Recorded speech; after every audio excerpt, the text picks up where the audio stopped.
What's up guys, this is Chris here, and today we're going to be touching on a bit of a hot topic. Today we're going to be going over red dots versus iron sights, specifically on handguns. So today I have a whole bunch of handguns with red dots and with different types of iron sights, so I can show you a lot of the red dots that I recommend if you want to go that route, and a lot of the iron sights I recommend if you want to go that route. Because spoiler alert, I actually think both of them work well depending on the situation and the type of person and the type of firearm. So today we're going to be going over the pros and cons of each, which one I prefer, and which one might work best for you. Alright, so first up, let's go with iron sights, since if you do nothing, you will get iron sights no matter what you do. So if you buy a handgun, you're getting them. Even if you get a red dot, you're getting iron sights too. Now, there are a lot of different iron sights. Iron sights are not all created equal, even though they are all lumped into the same category. And we'll just talk about a couple here. First off, the one you're probably the most familiar with, and likely the worst type of iron sights, the standard issue Glock sights, which have been on it since Generation 1. And I think that these are probably a good example of sights that you would want to either replace or get a dot. So I'll show you these here first. They're about the cheapest ones you're going to get. Now, the second type of iron sights that you see a lot of times on defensive pistols are going to be steel sights like these here. These are some of the best that you can get. These are Trijicon HDs, I believe, and Ameriglow actually makes a version of these that are a lot better. These are steel sights, so they don't break, and they also have a high definition front that allows you to focus more on the front sight, which will help you here in a little bit when we talk about that. A third type of iron sight that you'll run into is a fiber optic front with a blacked out rear, which is a very common sighting setup. I also want to mention the raised iron sights that you can get to co-witness your dot. And then lastly, a sighting setup that I'm sure you old guys are familiar with are going to be the adjustable rear, which I wanted to touch on here in a little bit later. All of those iron sights are meant for different things. So if you want a very, very accurate set of iron sights, which you can adjust up and down, left to right, these are gonna work for you. The con of these is that they might adjust when you don't want them to. So if it is a combat or a defensive style gun, usually people go with fixed iron sights because the adjustable iron sights, again, do have a habit of drifting themselves as well. So be aware of that. Although if you are doing a lot of target shooting, this is where it's at. As far as these go, these are kind of the best all around in my opinion, and this is actually on my carry gun, so you can see which one of these I prefer. You can still get a very fine sight picture, and you can adjust them left to right using a drift tool, whether you use a push tool or whether you just beat on it with a hammer. You can move them left to right, and you can adjust them up and down as well, but it takes a little bit of extra time because you have to sand down the front sight, so, or the rear sight, depending on whether you're going up or down. These are very, very reliable, they're very durable, and they aren't going to cause any issues with carry because they don't add anything extra to the gun. They don't add any electronics or anything like that. So if you're going with iron sights, pretty good way to go. And then the other one I really like is going to be the fiber optic front with a blacked out rear. It's going to be the closest to a red dot without having red dot problems, but therein lies the issue with fiber optic. It gains a lot of light, so it's very, very visible at the front end of the pistol. However, these fiber optic rods can break and they can disappear. Now, a lot of people shit on them because of that, but if they break, just like an escalator, when it breaks, it becomes stairs. These just become a blacked out sight in the front. So they're still very, very useful. And also the Staccato does come with a dot mount if you're interested.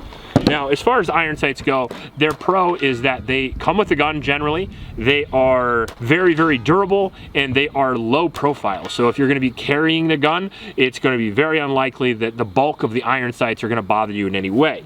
Unlike a red dot, for example, which if you are carrying appendix or 3 or 4 o'clock, the dot can actually push into your body, especially if you have a little bit of a spare tire, drink a little too much beer. This can be a problem for you, whereas iron sights will not.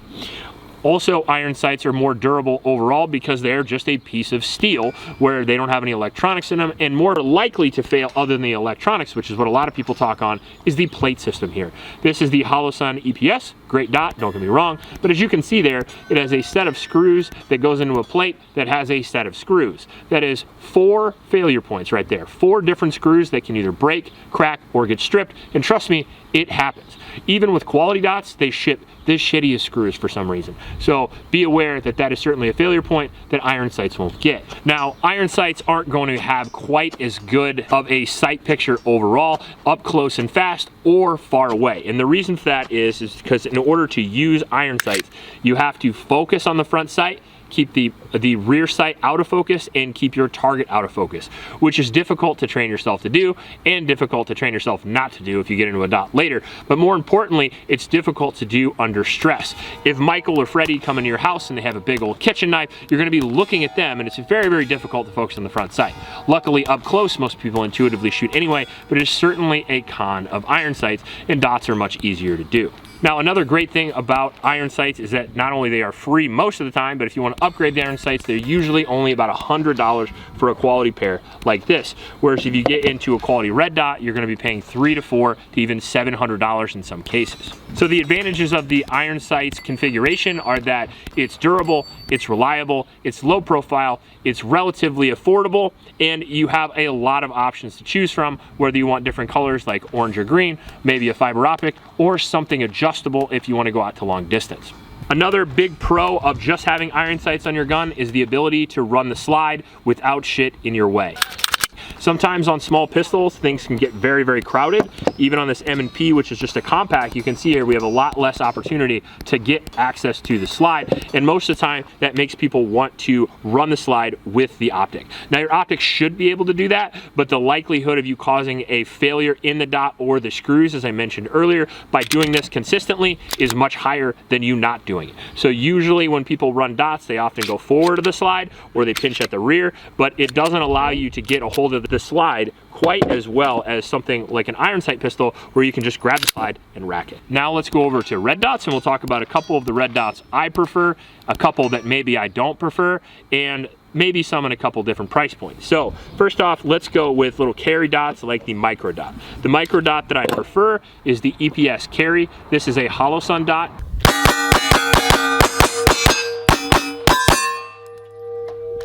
Pretty fast. Well, that went a little too quick.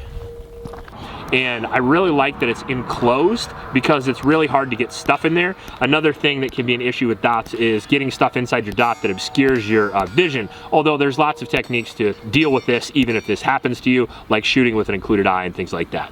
So this optic here is very durable, it's very reliable, and it's relatively affordable. These can be had somewhere between $300 and $500, I don't exactly remember, but I do really like these because of their durability and their ability to mount on the standard mounting system, which is going to be the Shield RMS pattern. That's the same pattern that all the small mini dots use. And I like this dot just because it's durable, reliable. It comes in different reticle colors as well, so if you want a red or if you want a green, you can do that. Most of the P365s and a lot of the small pistols are milled direct for this particular type of dot, which is important because if you have a direct milled dot, you eliminate at least a couple of those failure points. So instead of having a optics mounting system, which is nice because if you get it right out of the package, you can do that. The downside is you have a lot of stuff that can go wrong. If you get one that's direct milled like this, there's just at least 2 screws instead of the traditional 4. Now with the EPS carry, it is a very reliable, durable dot. However, it is an electronic, so it can fail. Now the benefit of the dot is that you can not only have a singular point of aim, so you're not lining up iron sights onto a target, you're just lining up a one dot onto a target, which is very intuitive, especially for beginners to do. So it allows you increased accuracy at distance. But again, as I mentioned with Freddie and Jason, or Michael, or whatever fictional character comes in your house that you gotta smoke, you can just look at him, say bye-bye, put the dot on him, and pull the trigger. And that's kind of nice because it takes a lot of the focal plane issues of your eye out of the issue. But you do introduce electronics that can fail, you do introduce more bulk when you're carrying it, and you do introduce accuracy failure points with these screws.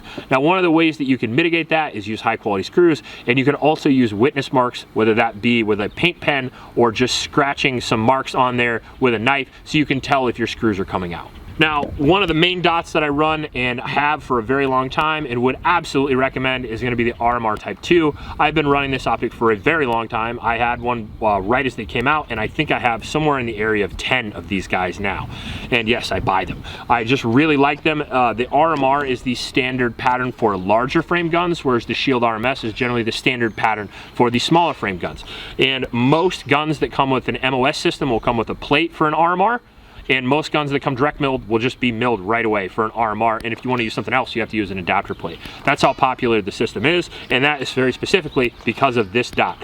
This dot was really the only go-to dot for a long time, and it was the first one that was really very durable and reliable. I also prefer Trijicon over Holosun because America, motherfucker. I do believe that they are more reliable as well, and I just really like the sight picture because I've been using them for so long. It is definitely a bias because I do love Trijicon as a company. I have very few of these that have failed, and I own a lot of them. I think I have at least 10 RMRs, and I think I have at least 10 SROs, and I think I've only broke one, and I shoot somewhere in the area of 50 to 100,000 rounds every year. So they are super durable, they are super reliable. The big downside to the RMR, the big downside is that you do have to dismount it in order to change the battery. Now you don't have to change the battery very much, usually once every year on your birthday, once every 2 years. If you let it die, it usually takes about 2 years from my experience, but the downside is that you do have to take the screws out and replace the battery. And if you do that, you should replace the screws. I used to use the same screws, or the more you put them in and take them out, the more likely they are to break. And I've had a lot of these screws break off at the head,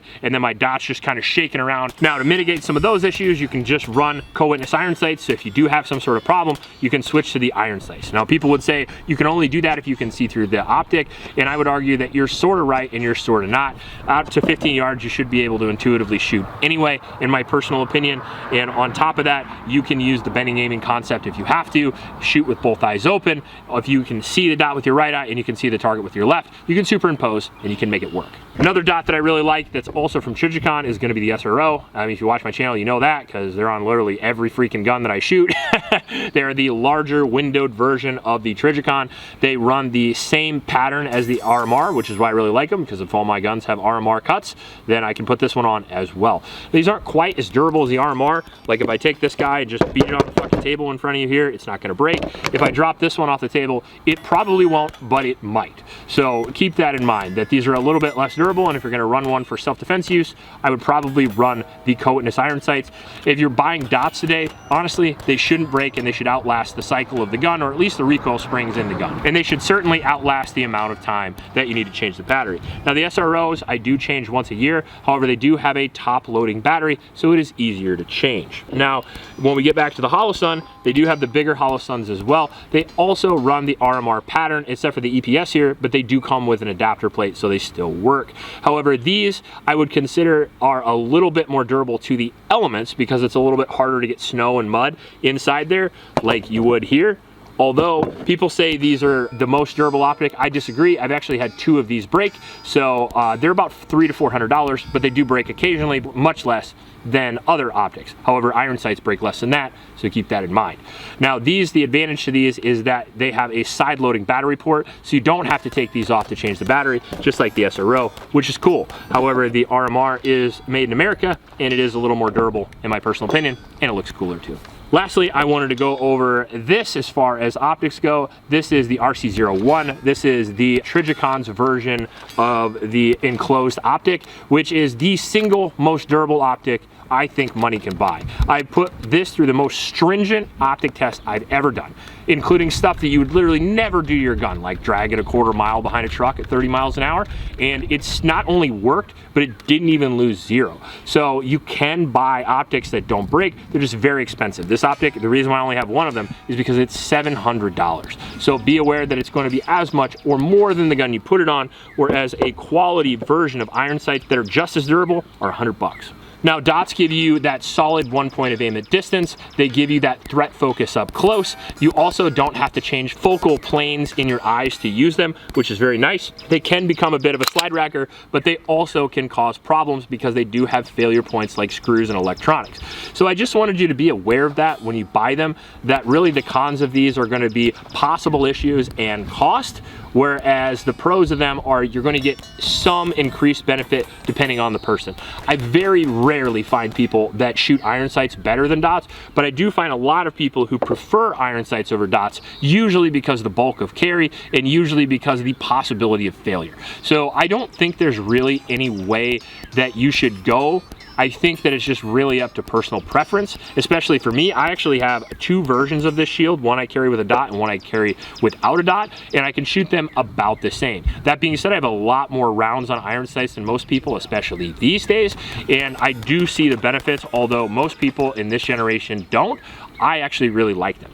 And I would say that if I had to pick just one, at least right now, I would still probably pick iron sights, because I can shoot out to 100 yards easy with iron sights. And honestly, at extended distances, iron sights are even better than a red dot, because whereas red dots, you're gonna run out of room for drop, because 9mm drop can be very extreme over 100 yards. With an iron sight gun, you can actually tip the gun up a little bit further, and you can kind of mortar them in using the iron sights as a bit of like a grenade sight. My buddy Nick's actually so good at that he can use these at like 400 yards. So iron sights definitely have their merit.